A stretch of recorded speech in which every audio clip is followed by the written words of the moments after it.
I think that most of the community is wrong about the unknown god. As I was exploring Remuria and crying abundantly about Monsieur Oz, I came across a book that sparked a wild theory in my mind.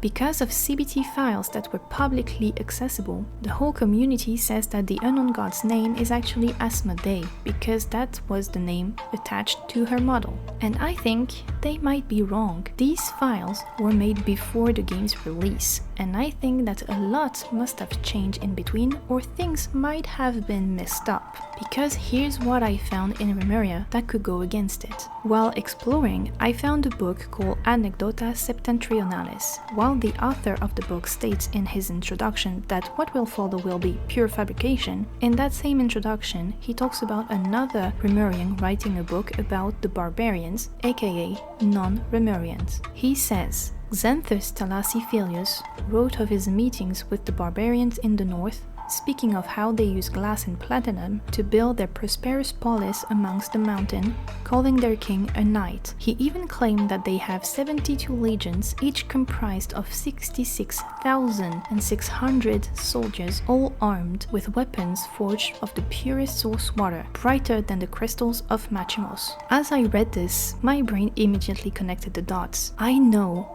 of only one king with 72 legions, Asmodeus, but it talks about an advanced land up north in the mountains that has huge military power. That's Snezhnaya. Snezhnaya is known to have advanced weaponry, known to have access to the primordial sea since Child fell in it and encountered the old devouring narwhal on his way down to the abyss, and of course known to be the land of cryo, which could be used to make blades of frozen primordial water. If you watch my previous videos, we know that the cryo gemstone is linked to Shiva, who was said to live on top of a frozen mountain, so it would fit. Even further, the Tsaritsa was the archon of love, and if we attribute each of the 7 to the 7 deadly sins, she would be lust, because what is a corrupted form of chastity and love but lust? And Asmodeus is the demon of lust. It's also interesting it says they call their king knight, as in the Winter Night's Lazo video, we see Piero playing chess with the Gnosis using a knight piece to talk about checkmate. So the Tsaritsa's Gnosis could be the knight? Is the Tsaritsa the unknown god? I personally think it's unlikely, but I leave that door opened. We also have to keep in mind that the author of the book calls it a bunch of lies, but we have no way of knowing if there's actually some truth in it. Just like with Perinary, which is supposedly a fictional work, yet Perinary gave us so much lore revelations. Let me know your thoughts, but please keep it free of leaks for my sake as a Hoyo creator.